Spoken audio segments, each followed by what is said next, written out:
नमस्कार, मैं संतोष कुमार अम्बेस और देख रहे हैं तमाम बहुजन मीडिया। इस वक्त मैं हूं तालकोटरा स्टेडियम और आज अखिल भारतीय मजदूर किसान संयुक्त सम्मेलन हुआ है और हमारे बीच में हैं तमाम पदाधिकारी जो किसान मजदूर सम्मेलन से आते हैं।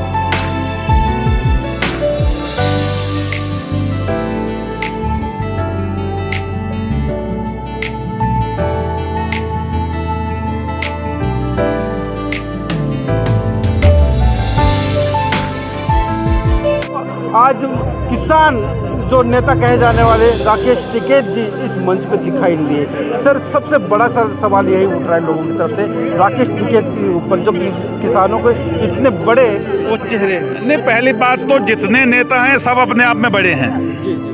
यहाँ कोई हमारे संगठनों में छोटा बड़ा नहीं है। संगठन छोटे बड़े हो सकते हैं लेकिन नेता सब हाँ हमारे सब मान्य हैं। निमंत्रण भेजा गया था, बिल्कुल हमारे संयुक्त किसान मोर्चे का हिस्सा है। किसी कारण से कहीं उनका आज अनुपस्थिति रही है, हो सकता है कहीं और कार्यक्रम लगा होगा उनका, लेकिन सभी हम साथ साथ हैं, कहीं कोई दिक्कत ऐसा नहीं है और तमाम कार्यक्रम में लगे हैं। कई जगह बाढ़ आई है, कई जगह और आंदोलन हो रहे हैं, तो हो सकता है कहीं गए होंगे। सर, आज इस मंच से क्या क्या अहम मुद्दों पे बात हुई है? देखिए, आज सबसे बड़ी बात यह है कि आज मजदूर और किसान आज एक साथ खड़ा हुआ है, क्योंकि जो पिछले 9.5 साल के अंदर खाली किसान को ही नहीं, इस देश के मजदूर को भी मारा गया, इस देश के व्यापारी को भी लूटा गया, इस देश के किसानों को भी मारा गया और नौजवानों को भी मारा गया। भले वो रोजगार के नाम पे या व्यापारियों को जीएसटी के नाम पे या कोविड में बेरोजगारी के नाम पे इस देश के मजदूरों को और 3 कानून के नाम पर इस देश के मजदूर किसानों को। तो आज 9.5 साल के केंद्र की सरकार से देश का किसान, नौजवान, मजदूर, व्यापारी जवाब नहीं, हिसाब मांग रहा है कि आप हिसाब दीजिए। मोदी जी, आपने कहा था 2022 में आय दुगनी हो जाएगी। सर, लखीमपुर खीरी में सैकड़ों मजदूर मारे जाते हैं। जंतर मंतर के परिसर पे किसान फांसी लगा लेता है। आए दिन ये घटनाएं बढ़ रही है। खेतों में कहीं किसान अपने आप को आत्महत्या करने पर मजबूर। देखिए, आज सड़कों आज हालात ये है कि सरकार की नीतियां हैं कि आज उत्तर प्रदेश के अंदर चले जाओ तो सड़कों पर सांड नज़र आ रहे हैं, सड़कों पर सवारी नज़र नहीं आ रही। और उत्तर प्रदेश के अंदर कोई दिन ऐसा नहीं है जिस दिन सांडों के हमले से 4 से 5 लोग की मृत्यु नहीं हो रही हो। तो आज उत्तर प्रदेश के अंदर जहां ये आवारा लोगों इस समय इस देश की गद्दी पर, मैं कहना नहीं चाहता कौन लोग काबिज हैं, और दूसरी ओर उत्तर प्रदेश के अंदर सांड राज चल रहा है। बिल्कुल आवारा पशुओं का वहाँ पर हम प्रकोप है और तमाम लोगों की जानें जा रही हैं। एक तरफ कहा था कि गौ माता हमारी, उसका जो है कानून बनना चाहिए, हम मानते हैं गौ माता का हमारी माता है, लेकिन जिस तरह से लोगों की जानें जा रही हैं आवारा पशुओं से, छुट्टा पशुओं से, उनकी कहीं रोकथाम नहीं हो रही है। तो तमाम जो चीज़ें हैं इस देश की सरकार की, लगातार जिस चीज़ को भी लेकर आए हैं ये फेलियर हुआ है इनका। भले जीएसटी का मामला रहा हो या तमाम और चीज़ें हों, बिना सोचे समझे ये देश की सरकार उन कारपोरेट के इशारे पर कानून लेकर आती है, शरद मराठे जैसे लोगों के, जिनकी वजह से सरकार को बैकफुट पर आना पड़ा है और तमाम बार अपने जो है लिए हुए फैसलों को वापस करना पड़ा है। अभी जो लिए गए फैसले, अगर वो चीज़ें अगर नहीं दोहराई जाती, सरकार के समक्ष तकलीफ होती, आगे क्या रणनीतियाँ क्या? देखिए, 2024 का चुनाव है। अब देश की जनता जवाब मांग रही है, हिसाब मांग रही है मोदी जी से कि आप हिसाब दीजिए। 9.5 साल के अंदर हमारे जो है किसानों को क्या दिया, मजदूरों को क्या दिया। 3.5 करोड़ मजदूर जो है कोविड के बाद बेरोजगार हुआ है प्राइवेट सेक्टर, तमाम सेक्टरों के अंदर।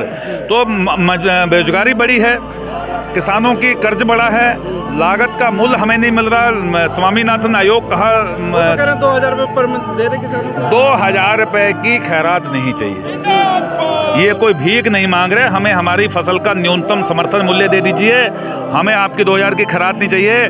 तब आप लेके आए थे ये, आप 2018 के अंदर 2000 की जो किस्त 6000 रुपये प्रति माह, 9 करोड़ लोगों को आपने जो है किसान सम्मान निधि दी। आज 3.85 करोड़ लोगों को सम्मान निधि मिल रही है। 68% लोगों की सम्मान निधि काट दी गई। तो अब सम्मान निधि, देश के प्रधानमंत्री कह रहे थे कि हम 14 करोड़ इस देश के किसानों को किसान सम्मान निधि देंगे। कहाँ तो आप 14 करोड़ की बात कर रहे थे, कहाँ 3.85 68% जो है किसान सम्मान निधि कम हो गई।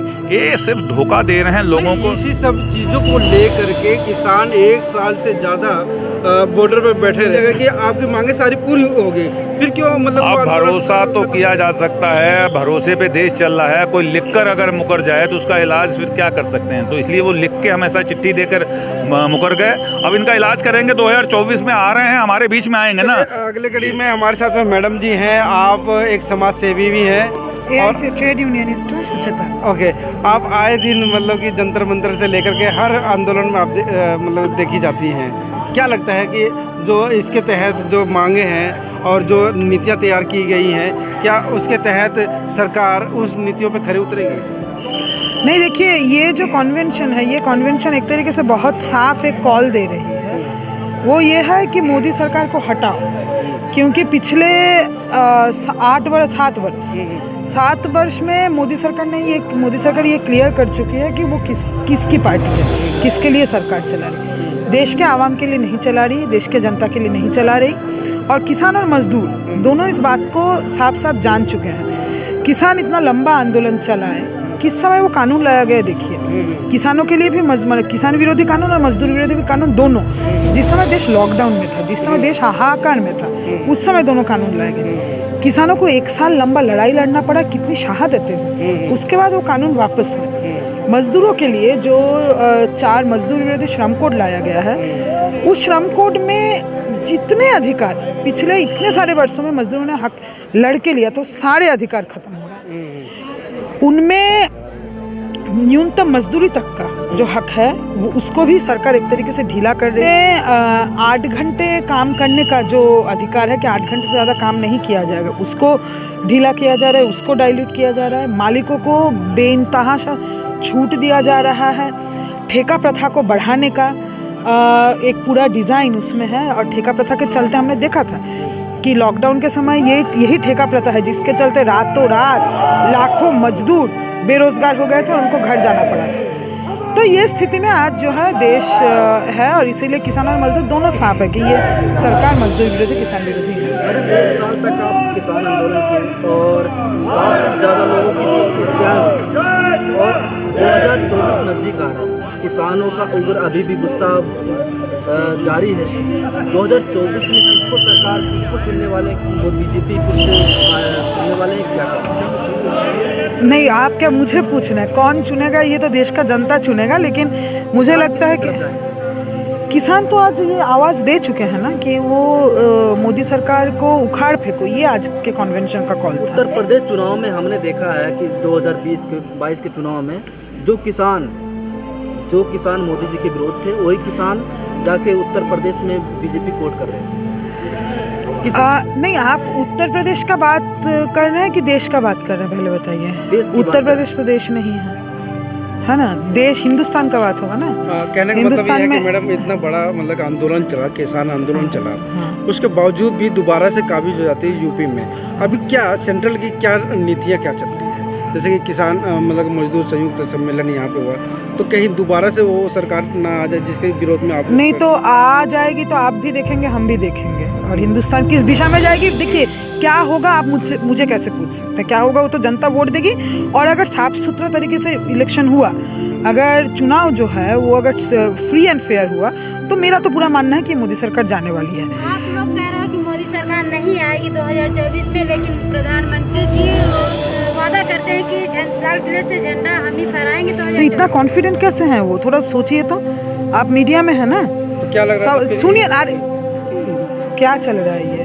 मोदी जी को पूछ नहीं पाते क्या? मुझे सवाल पे सवाल दाग दे रहे हैं आप लोग।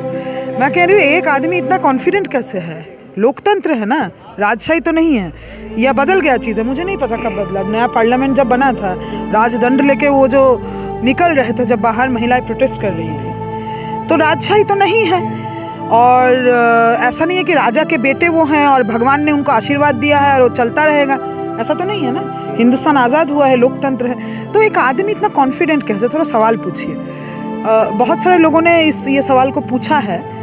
इस सवाल को पूछना ज़रूरी है कि क्यों कॉन्फिडेंट है। तो मेरा मानना है कि अगर पॉपुलर मांग है कि ईवीएम को हटा के बैलेट में चुनाव करवाया जाए तो उस मांग को समर्थन करना चाहिए, क्योंकि ये एक व्यक्ति इतना कॉन्फिडेंट लोकतंत्र में रह के, एक तो उनका एरोगेंस दिखाता है, दूसरी बात आप इतना कॉन्फिडेंट है कैसे जब जनता की स्थिति में है। कर्नाटक का चुनाव हम लोगों ने देखा, आने वाले दिनों में बाकी चुनाव होगा उसको भी हम देखेंगे, बंगाल चुनाव हमने देखा। आप एक लोकतंत्र में इतना कॉन्फिडेंट कैसे हैं, ये सवाल को पूछना चाहिए। आप लोग मीडिया में इस सवाल को पूछिए। वीडियो कैसी लगी आप अपने कमेंट्स के माध्यम से हमें बता सकते हैं और चैनल को लाइक, शेयर और सब्सक्राइब जरूर करें। धन्यवाद।